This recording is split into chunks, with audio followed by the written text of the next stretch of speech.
Good morning. Doing another video as part of my Road to Review series. This one's about making the best video for the end client needs. Now, I actually did this video the wrong way around.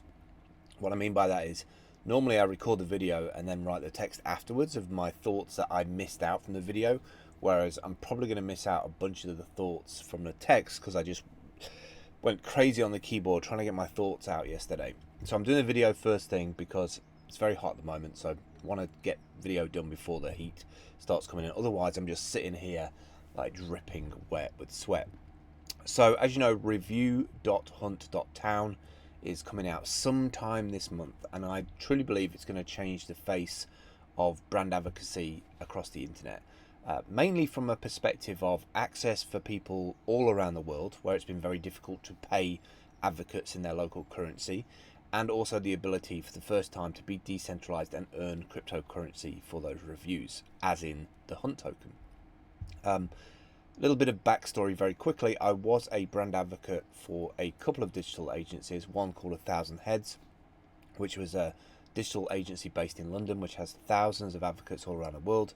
Those people are headhunted by the digital agency, and then they work indirectly through a strategy from a brand that's looking to build digital communities online. So I've been through the process. Haven't done much brand advocacy for about 4 or 5 years now, mainly because I was the guy who kind of got out of the Nokia stuff as soon as people started to realize that actually a color screen could save their business. Long story. So the main thing I want to get across in this video today is about making the best video for that end client on Review Hunt, rather than a video that you want to make, and some power tips of what I'm seeing out there at the moment on YouTube, which I think can help you make a better video that you won't get any pushback from the client because that content is already out there on the web. So what do I mean by that? I've kind of broke it down into three simple things today, and it's great music, macro sliders, and neon lighting, right? If you look at any of the tech reviewers right now, all they're doing is they've got an incredible high resolution camera. So whatever camera you can afford, whatever you've got, try and get the most out of it. They've got some great music in there. Now, most of the time it's royalty free, so you don't have to deal with any issues once you've uploaded the video. The slider is kind of this mechanical device that you sit a camera on, and it slides across really slowly, very evenly but slowly.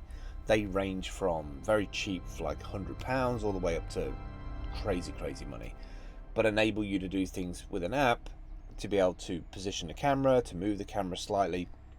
You look at any review video, you'll see that people are doing these beautiful macro shots with this kind of ambient lighting underneath, and kind of laid out almost like an Instagram set. So whenever you see those Instagram pictures where people have got this gorgeous table with like grapes sprayed all over it with an object in the middle, that's been designed. That didn't just get thrown on the desk and it's a perfect photo. They designed the whole look. So that happens quite a lot in video. I included a video from Marcus Brownlee as well, who's been doing tech reviews for a long time, who I think has got the perfect setup when it comes to technology reviews. Obviously, we've got different categories on Review Hunt. The big ones right now are blockchain, lifestyle, and I'm trying to think of the other one actually. Just let me scroll up in this document a little bit. There's three big ones. Let's see if I can find it. Blockchain, social, and health and fitness. Now, the big question for me is some of these big monies, which I think the blockchain and social, health and fitness were $100,000.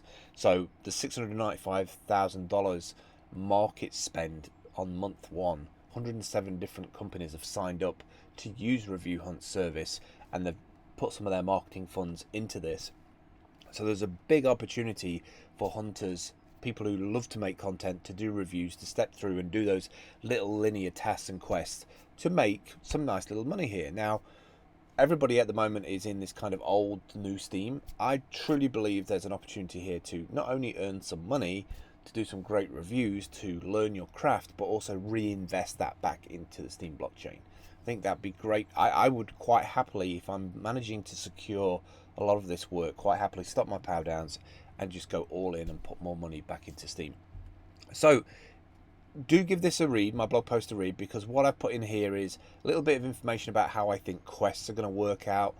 I've also put a little bit of information together about structuring your project quest videos and using a DAM, which is a digital asset manager. It's a big area when you're dealing with lots of video files, and unfortunately most DAMs are really expensive, or you have to get in touch with the company.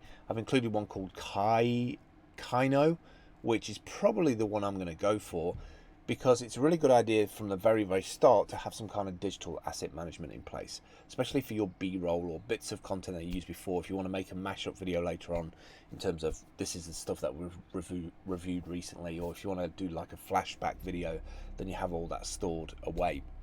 And it's getting cheaper and cheaper every day for storage as well. You can get some incredibly fast, 5-10 terabyte NAS devices, networks attached storage, for incredibly cheap these days. So you've got that video content on hand. There's nothing worse as a video editor, as a video maker for a brand, to have to go like looking through hard drives trying to remember how you named it.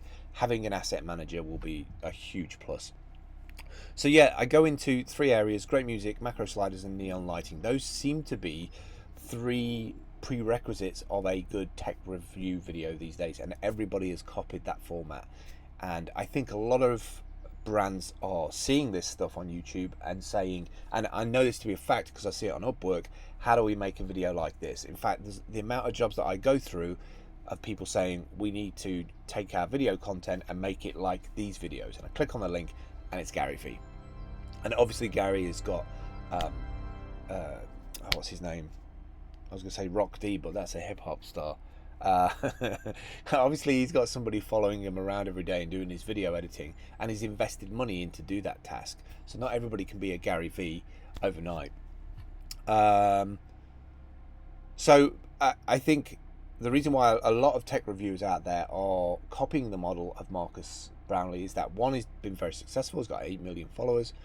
He gets lots of views per video. The brands love him because they send him products early. They put a video out, and obviously that's going to affect their bottom line. I don't know what the percentage is, but people actually having eyeballs on that product and being like, yeah, I need a new phone, they go on the basis of these reviews.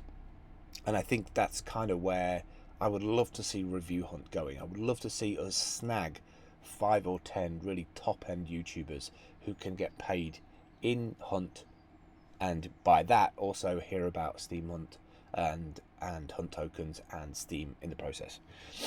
I put a little bit of information about what I see in the videos. Great intro, super clean, great soundtrack. I also put some links into where you can find some music. I've also put a link in there of a incredible little portable slider from Edelkrone for $450. That seems a lot. You can get alternative versions. In fact, they do a new version that's 3D printed that you can buy for only $29, and they'll send you the parts that you can't 3D print to make up the unit. It's the first time I've seen that happen. A $149 little frame thing that you can actually make for $29 if you can get it 3D printed in your local area. So a lot of companies are starting to release hardware that makes all these little tasks a lot easier. And then I've also put a link in about Neewer, and also the Nano Leaf Kit for ambient color lighting, because if you see any of these little macro shots of objects, they always have like a neon kind of like pink or green or a blue light accent behind it to really set it off from the background. And that's how you can really bring your video content up to date. The reason why I haven't gone down this yet is I don't have money for video camera and the lighting, but I know what to do if I need to do it, if I have the potential to do it. And that's what I'm kind of building up towards doing. It's one of the things that I've been trying to get across to people. You don't always have access to that stuff. You don't always have money to be able to level up to doing the same things as somebody else doing. My computer, for instance, is like 8 years old. So video editing 4K video is a complete no-no. It just won't work on my machine. So I'm kind of debilitated by that. So instead of being frustrated by it, I tell people, whatever you've got, try and make the best of what you've got. And from a perspective of video editing, you can sacrifice a little bit of video quality if your audio is really good. And obviously, spending money on audio inputs is a little bit cheaper than video cameras these days. So if you can get the best audio, the cleanest audios you can get, that makes a real difference. I put a little section in there as well about so much talent already on DTube that I think can jump into this.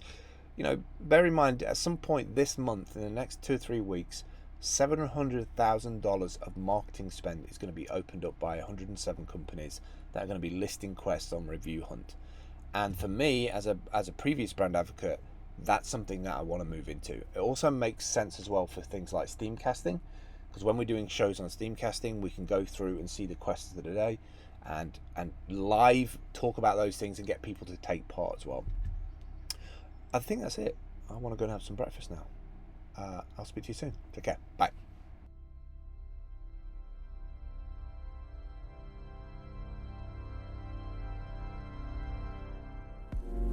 Drifting slowly into an empty space where I can go.